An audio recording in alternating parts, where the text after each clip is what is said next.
The gaming industry, like all other industries, follow popular trends in the name of making money. Since I first laid my hands on a controller, there has been countless trends that have led to the creation of some phenomenal games and some, well, not so great games. One of said trends is that of the Battle Royale genre, a genre that spawned many games still popular today. We've seen many companies try to capitalize on these trends to varying success. Some make a quick buck and get out, some never take off, and some take flight and then proceed to crash and burn with no survivors to be found.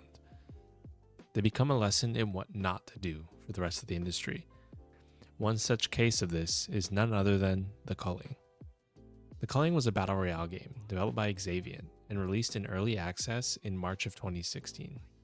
Along with similar games like H1Z1, it served as a pioneer of the genre that takes large influence from the 2000 movie titled Battle Royale. The Culling differentiates itself from the rest of the games in the genre with the intricate rock-paper-scissors combat system that is accompanied with many other mechanics like crafting, selling and purchasing of items, and the ever-famous gas circle that forces combatants to get up close and personal whether they want to or not. The added charm of the Battle Royale being broadcasted for entertainment with a charismatic host narrating the brutality is a defining factor of the Culling that many people loved. With all these seemingly great things, you're probably thinking what could possibly have gone wrong, right? Well, in the Culling's case, a lot. The Culling's peak player base was just south of 13,000 players, which is honestly great for a dev studio with no games under its belt. This wasn't consistent though, as throughout the year after its release, it would slowly dwindle down to about 1 to 200 players. Initially, the game did not have that much replayability, and players that were grinding the game were left kind of bored doing the same stuff over and over. Xaviant tried to combat this with a new game mode to spice things up, and they were honestly very open to player suggestions for updates, which is a great thing on paper, but it would soon come back to haunt them. The game had no real direction, and once you start taking in many ideas from players with varying opinions, it becomes quite confusing, with no one really knowing where the game was going. This left many players with mixed reviews about every update, which as you can imagine is not very healthy for a game's life.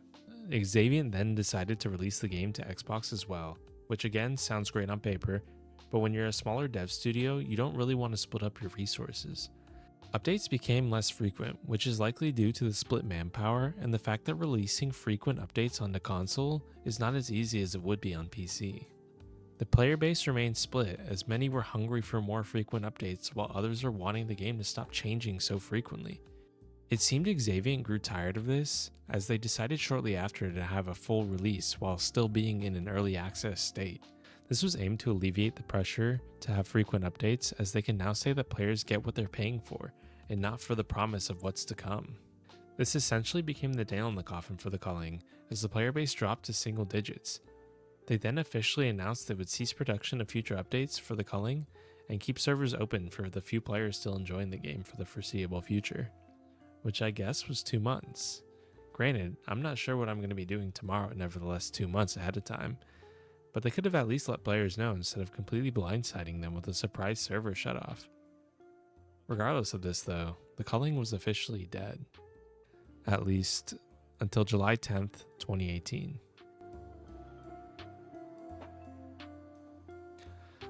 To everybody's surprise, Xaviant announced the release of the Culling 2, which left everybody scratching their heads but left fans of the first game excited to hop back in, until they saw what it actually was. The Culling 2 is a disgusting and cheap attempt at copying the formula of the more popular BR games of the time. They completely ditched the fast-paced, deep melee combat which gave the game its charm, for a slow and worse version of the standard larger map BRs.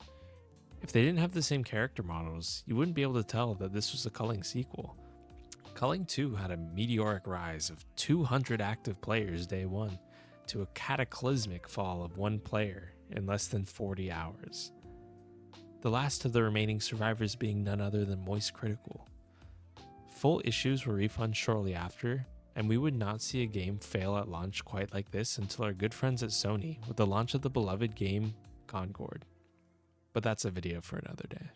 Just when fans were finally recovering from the loss of the Culling 2, Xaviant made a massive announcement that they had seen their wrongdoings and are going back to basics by digging up the Culling's grave and bringing it back to life. The ever omniscient Xavier discovered that people liked the Culling 1 because it was different and had a lot of its own charm, and were not interested in a cheap clone of the other BR games with a Culling paint job. This announcement excited fans of the first game, and the game did find a pulse again. People were excited for the potential future of the game again.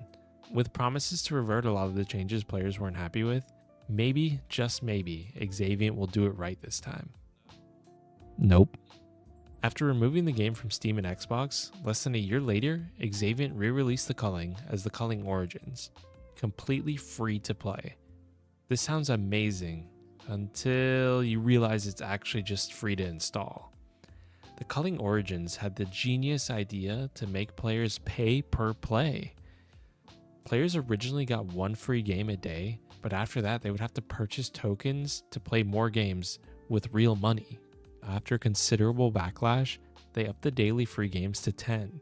How generous! This was clearly a horrible idea, but at this point, who's even surprised anymore? The servers were shut down in November of 2020, just a few short months after the re-release. The Culling was officially dead again.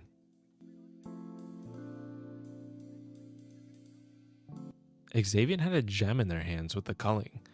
The abhorrent decisions made by Xavier, paired with the release of wildly successful BRs like Fortnite, Apex, and PUBG, led to the multiple downfalls of the game. I truly do believe the Culling could still be a successful game if Xavier would sell the rights to another studio. The free-to-play model has been proven to be wildly successful for countless games. Players are happy to purchase skins, battle passes, and other in-game items for games they actually enjoy playing. Despite all the shortcomings of the dev team, I still look back at the Culling fondly and wish I could still play it. The rock, paper, scissors melee combat was so unique to BRs and is something I miss greatly. There's a small BR that tried to replicate the combat of the Culling, named Royale, but it didn't quite have the same polish and charm, as I'm sure the dev team was even smaller. To my understanding, the devs of that game are attempting to create a similar game to the Culling, working in tandem with fans of the original. The project is titled Gone Camping, and it seems to be in early development, so we won't see anything akin to the Culling for a while. My only hope is that someone can create something similar or somehow purchase the rights to the Culling, so I can scratch that itch that no other BR has been able to. If you made it this far, I just want to say thank you, as it truly means a lot. If you enjoyed the video, consider liking and subscribing. Let me know some of your favorite Culling moments in the comments, as I know I have countless. I also stream 3 to 4 days a week on Twitch. Feel free to stop by and say hello. With that being said, I wanted to say thank you again, and I will catch you on the next one. See ya.